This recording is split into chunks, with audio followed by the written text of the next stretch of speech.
For General Electric, here is Ronald Reagan. In the early 1950s, Ronald Reagan became the host of a new weekly television anthology program, General Electric Theater. As part of the job, he began visiting GE plants around the country, speaking to employees. Soon this led to invitations to speak to community organizations in the town where GE plants were located.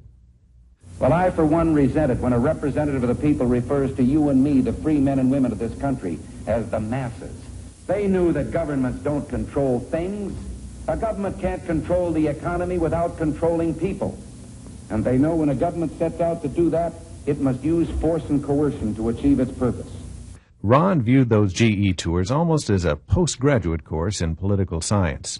It was in 1960, the year Richard Nixon ran against John F. Kennedy for the presidency, that Reagan completed his political journey from liberal Democrat to confirmed Republican. All the things he'd been criticizing about government getting too big, it had finally dawned on him that every 4 years, when an election comes along, he'd go out and support the very people who were responsible for the things he was criticizing. He wasn't sure he had changed as much as the parties had.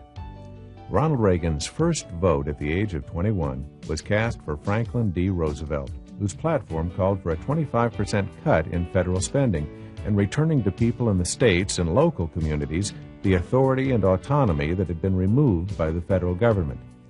FDR had, in many ways, set in motion the forces that later made big government such a force in America.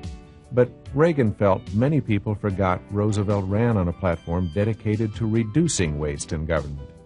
Had FDR not been distracted by war, Reagan was convinced Roosevelt would have resisted the expansion of the federal government.